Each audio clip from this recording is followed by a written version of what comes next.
2019. In our lead stories nationally, Agriculture Department set to host Open Day 25, and Gulf Insurance pledges its continued sponsorship for primary schools athletics championships. Regionally, President Trump won't meet about Hurricane Maria recovery, says Puerto Rico's Governor Rossello. Internationally, Theresa May vows to stand down if Brexit deal is passed. And in sports, Bay Primary wins its first Ram-sponsored primary school championships title. We'll have the details to these and other stories after this short break.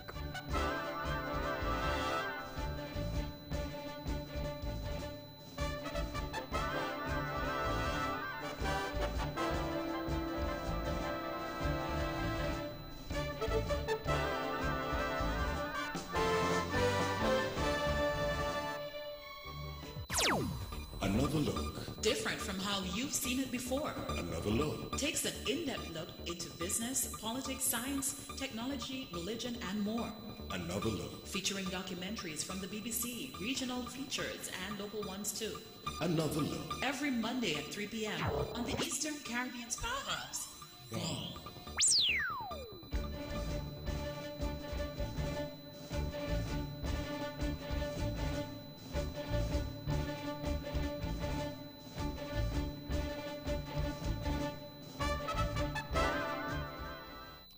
Welcome back, and now on to the national news in detail. They normally showcase what's happening in agriculture here in Nevis. This year, again, the event is so large, we have quite a number of persons, even from St. Kitts, making requests to take part in this open day. It's an event where you're able to come, you're able to have fun, you're able to eat, you're able to learn, and so forth. So we're just asking the general public to come out and support. That's Director of Agriculture here on Nevis, Mr. Randy Elliott. Mr. Elliott's comments were in relation to the 25th Annual Agriculture Open Day, slated to be held on Thursday 20th and Friday 29th March at the El Comeda T. Willett Park. The two-day event has as its theme, Think Climate Smart, Food and Nutrition Security and Sustainability for our 25th anniversary. Mr. Elliott spoke of the expectations of his team for this year's activity. We just want persons to emulate what they see and translate it within their day-to-day lives. And that's what we're looking for from this open day. So you'll be able to see things in crops that you could be able to do home in the backyard. From the veterinary services, you'll be able to see stuff that you could treat your animals at home. From the food demo, you're able to see simple dishes from the food demo that you're able to do home with your family also. So from the open day, that's what we want. We were hoping that persons would carry from the open day this year. Director of Agriculture, Mr. Randy Elliott. The patron for this year's Open Day is Mr. Elmo Liebert. Gulf Insurance, through its local agent A.L. Evelyn and Company, is pledging its continued support to the Primary Schools Athletics Championship here on Nevis. The Gulf Insurance Primary Schools Championship, dubbed the Mini Olympics, will be held on Wednesday, 3rd April at the Nevis Athletics Stadium at Long Point. During a press conference held today, March 27th, at the Premier's Ministry at Pinny's Estate, representative of A.L. Evelyn, Mr. Carl Lewis, reaffirmed the company's commitment to the event. We are a committed Nevision family who have been served by the public and have served the public. We've been able to do business here for over 60 years, and it's our way of giving back to the Nevisians who've supported us from time to time. And he has managed to convince Gulf Head Office and the principals over the years that it's a very important event, not only for business, but to the Nevisians and for the future of this country, and to make it as big and as successful as possible. And I can assure you that if things got better, it will be, our contribution will improve. And we are committed to making sure that this event comes off on an annual basis. Mr. Lewis also revealed the amount of the sponsorship package. We are pleased to announce that Gulf will provide a sponsorship of EC $25,000 in addition to our local agent contribution, which we continue to provide, of $10,000 for this year. Our joint sponsorship will total $35,000 for 2019. Mr. Carl Lewis. Premier of Nevis, the Honorable Mark Brantley, is calling on the entire general public to play their part in the fight against crime and violence that has been plaguing the Federation over the last 2 decades. The police and the government are not the ones creating criminals. We're not the ones putting guns in the hands of youngsters and telling them go and kill another youngster. The home has to do its part. The schools have to do their part. The church has to do its part. The community leaders and community groups have to do their part. And too many of us in our society see criminality, know criminality, and encourage that criminality, either actively or tacitly. The Honorable Mark Brantley. Premier Brantley's comments came following statistics revealed during a panel discussion by the Regional Security Services RSS that there were over 360 homicides here in St. Kitts and Nevis in the past 20 years.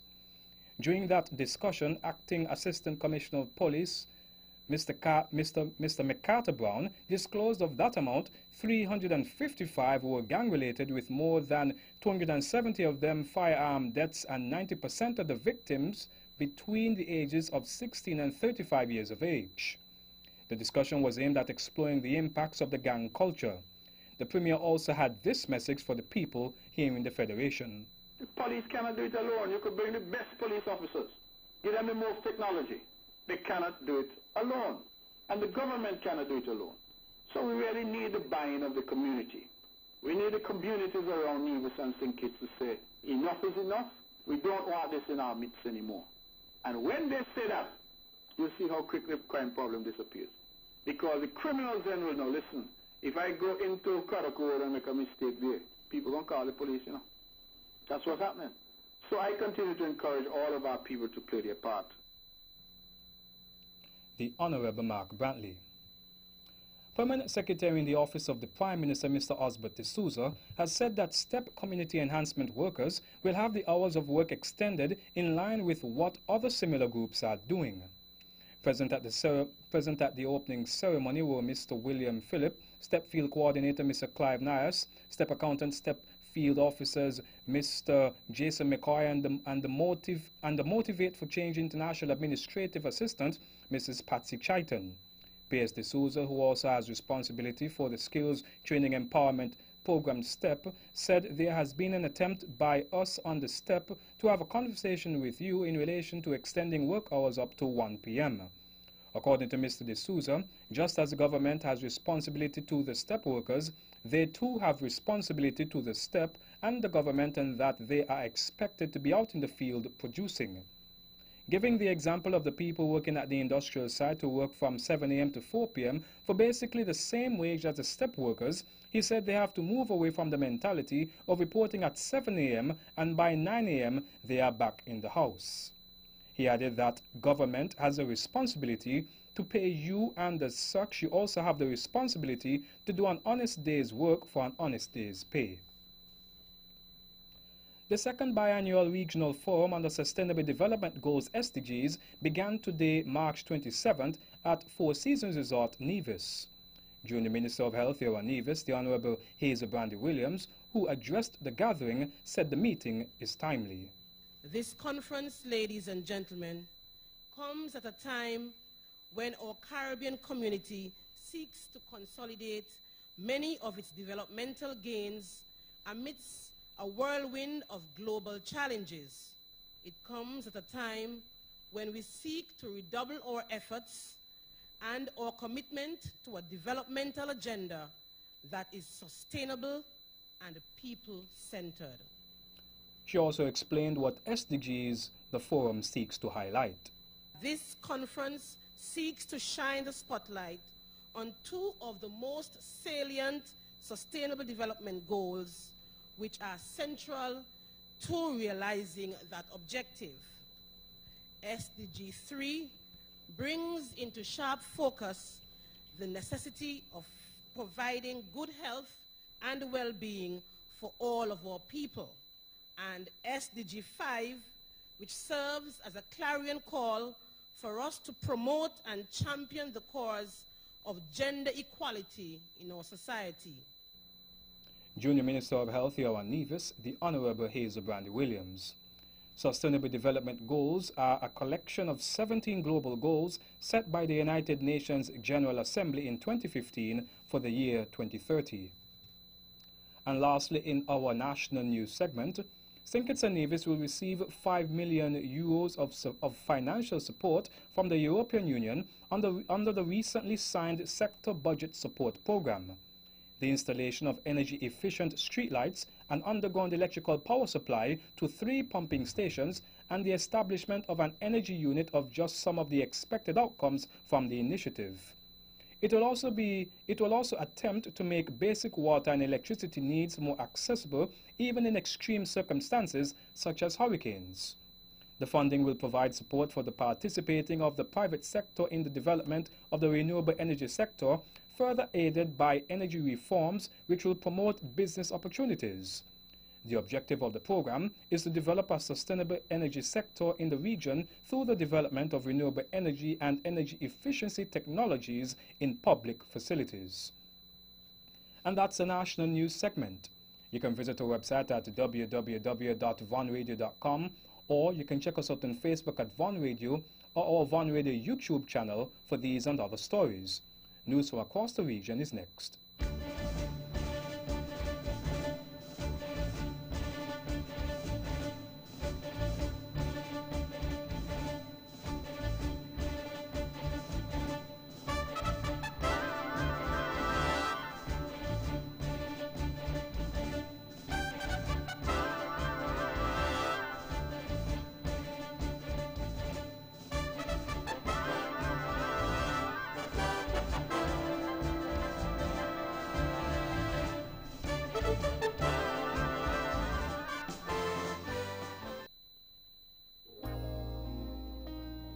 Ladies and gentlemen, this here's another one for the steppers. Swipe to win big in 2019.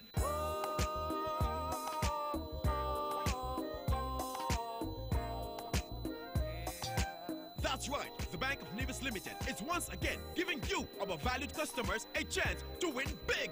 Just swipe or use your Bond Visa credit card for US $100 for a chance to win a cruise for 2, an iPhone XS, or a grocery dash at Best Buy Supermarket. Say what? Sign up for a Bond Visa credit card and automatically be entered for a chance to win. This offer ends August 31st, 2019. So tell your friends and family to swipe to win big with the Bank of Nevis. The Bank of Nevis Limited, improving the quality of life. Like us on Facebook or follow us on Instagram.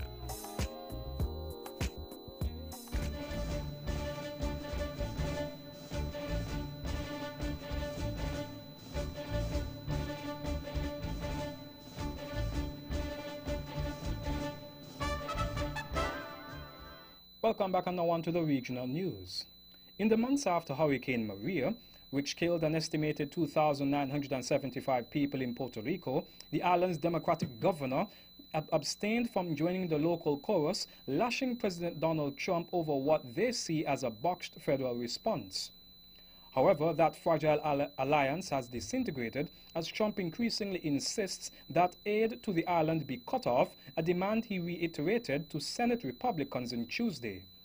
In his strongest rebuke yet of the president, Governor Ricardo Rossello late on Tuesday called Trump's comments below the dignity of a sitting president and irresponsible, regrettable, and above all unjustified, while suggesting Trump has dodged meeting him. He said in a statement, "I invite the president to stop listening to ignorant and completely wrong advice." Rossello's stinging commentary is likely to exacerbate deep-seated arguments about who deserves federal aid in an administration that has turned disaster relief into red meat political fodder. Meantime, the Prince of Wales and the Duchess of Cornwall arrived in Havana on Sunday at the Jose Marti International Airport in a historic first visit to Cuba and were greeted by the Vice Minister of Foreign Affairs, Ana Teresita Gonzalez. This first such official visit to Cuba by the British royal family is viewed as an attempt to help foster closer ties between the UK and Cuba and the opportunity to strengthen bilateral relations and form new social and economic avenues lost after the Spanish colony was ceded to the US in 1898. Several Caribbean Community CARICOM leaders have voiced their opposition to the March 22nd meeting with U.S. President Donald Trump and 4 of their colleague heads of government at the Mar-a-Lago in Palm Beach, Florida. Among those fuming over the 4 CARICOM leaders that discussed the intensifying political calamity in Venezuela is Prime Minister Dr. Rav Gonsalves of St. Vincent and the Grenadines, and over the weekend he described the meeting as troubling.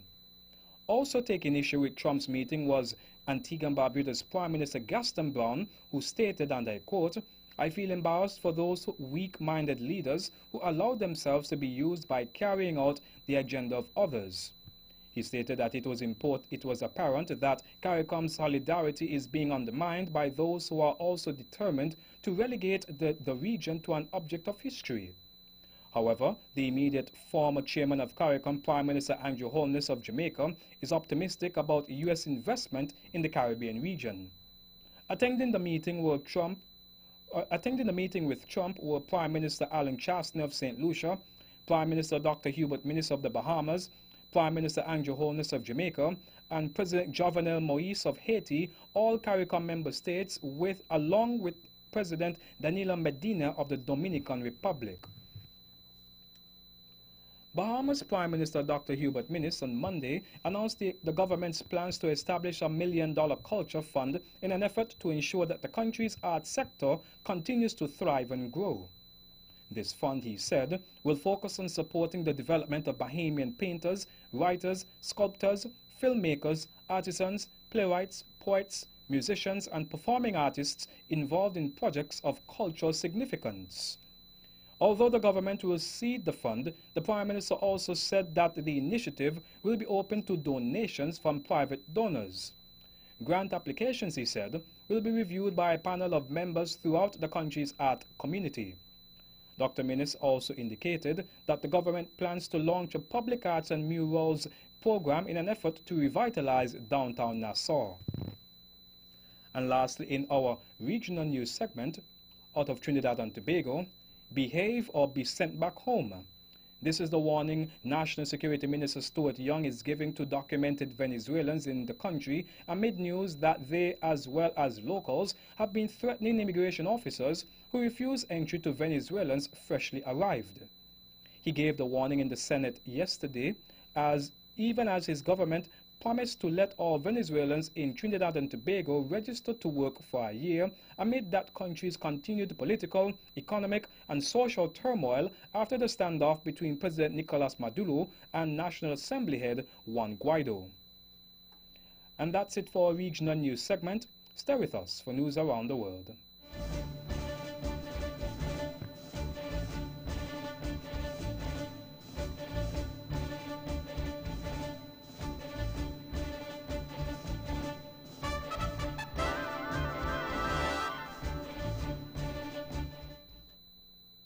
Welcome back on to the international news. UK's Theresa May has promised Tory MPs she will stand down if they back her EU withdrawal deal. She was quoted as saying, "I am prepared to leave this job earlier than I intended in order to do what is right for our country and our party." The PM said she knew that Tory MPs did not want her to lead the next phase of Brexit negotiations, and she was quoted as saying, I won't stand in the way of that." She did not name a departure date at a packed meeting of the 1,922 committee. Downing Street said it would be a different ballgame if the deal was not passed by Parliament. It comes as MPs seize control of the Commons agenda to hold votes on alternatives to the deal. Mrs. May told the 300 or so Tory MPs at the meeting, "We need to get the deal through and deliver Brexit." Chicago's Mayor Rahm Emanuel says the sudden move to drop charges against actor Jussie Smollett over a hoax attack has made a fool of the city. The state's attorney's office maintains Mr. Smollett has not been exonerated, while Mr. Smollett's lawyers say his record has been wiped clean. Police maintain Mr. Smollett staged a racist and homophobic attack. Mr. Smollett was accused of making up claims that he was attacked on January 29th in downtown Chicago by two masked men who he claimed shouted racist and homophobic slurs, poured bleach on him, and put a rope around his neck. Here is Mayor Emanuel in an interview earlier today. You have the state's attorney's office saying he's not exonerated. He actually did commit this hoax. He's saying he's innocent and his words are true. They better get their story straight, because this is actually making fools of all of us. You know, all over the city of Chicago, George, there are signs on front yards and windows that say hate has no home here. He turned those values upside down and inside out. A lot of people wondering... He abused the city of Chicago. He actually committed a crime here. He lied about something. And remember, the grand jury indicted him when only seeing a portion of the evidence. Pakistan says it has fully opened its airports for all flights. They were closed for a month because of tensions from India. The BBC's Anburasan Atarajan reports. Cholera is an epidemic situation. You see, when you have one case, you have... Commercial air services resumed across Pakistan's airports after the authorities fully opened the country's airspace. Foreign airlines will also be able to land but are still prohibited from overflying Pakistan on their way to other destinations. Currently, flights from neighboring India to Europe and the US are taking a detour. Pakistan had partially resumed flight operations from the cities of Islamabad, Karachi, Peshawar and Quetta earlier this month. And lastly, in our international news segment, health officials in Mozambique say 5 cases of cholera have been confirmed around the city of Beira following the cyclone that killed hundreds of people. Almost 3,000 people have acute diarrhea. Speaking in by RAM, Mozambique's Director of Health Isani Say told journalists they were trying to control the outbreak. Cholera is an epidemic situation. You see, when you have one case, you have to expect that you will have more cases in the community. Therefore, the health workers are there in the communities, work hard with communities, how to organize them, how to prevent, how to treat water and everything to prevent the spread of the cholera. And that brings us to the end of our news segment. The latest in sports is next.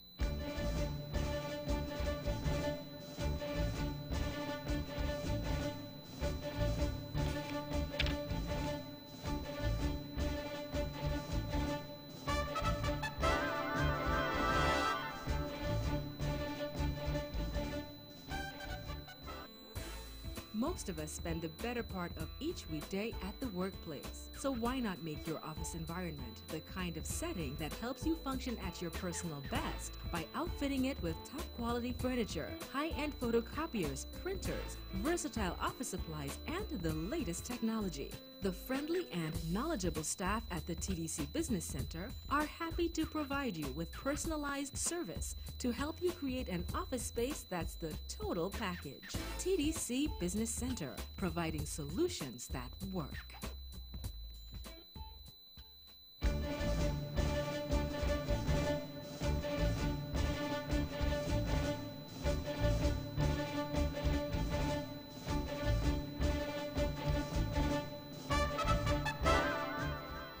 Welcome back and now on to the sports. In local athletics, the Date Bay Primary School emerged as champions for the first time in the RAM-sponsored Primary School Championships meet in St. Kitts as the team copped 9 gold medals in the 2-day competition. The Date Bay Primary School beat out 14 other schools to win the coveted title. The school was able to dethrone the Dr. William Connor Primary School, who won the last 3 championships. The final results were as follows.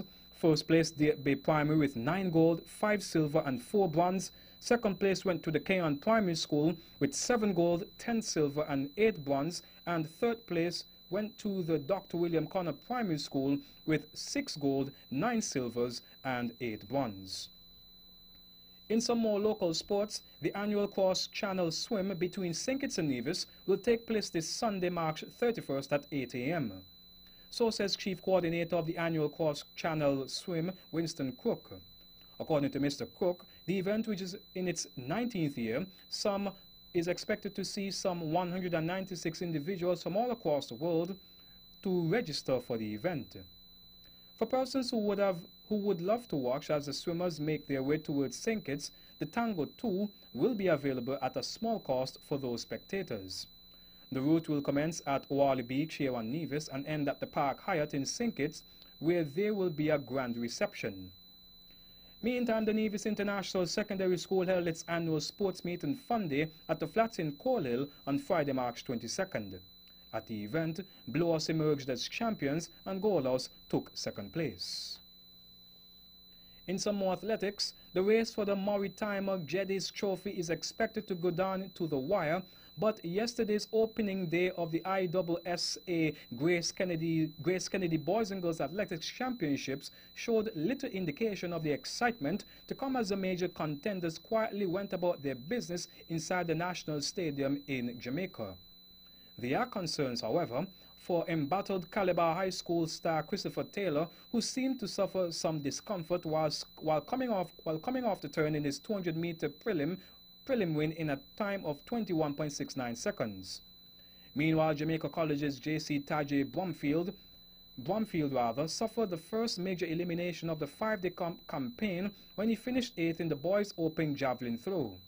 The youngster could not follow up on his personal best throw of 59.56 meters set at the Central Hurdles and Relays Championships in January and crashed out of yesterday's event, setting a distance of 44.57 meters. In football, Premier League duo Roberto Firmino and Gabriel Jesus scored the goals as Brazil came from behind to beat Czech Republic in a friendly in the Prague. Liverpool's Firmino seized on an error to slot in the equalizer after David Pavelka's opener for the home side. Manchester City forward Jesus added 2 in the last 10 minutes to win the game. Both were close-range efforts, the first following David Neres's low ball and the second a neat finish after his initial effort had been saved. Brazil's South American rivals Argentina were without Lionel Messi but beat Morocco 1-0 in a friendly thanks to Angel Correa's late goal. And finally, in our sports segment, still in football, forward Cristiano Ronaldo went off injured as Portugal drew their European Championship qualifier against Serbia. Ronaldo was substituted after appearing to injure a hamstring after 31 minutes. Serbia led at the time after Dusan Tadic's early penalty, but the hosts equalized through a spectacular 25-yard strike from Danilo Pereira. His club Juventus is 15 points clear at the top of Italy's Serie A and face Ajax in the Champions League quarter-finals. The first leg takes place in Amsterdam on April 10th, with the return leg in Turin on April 16th. And that's it for sports. The weather is next.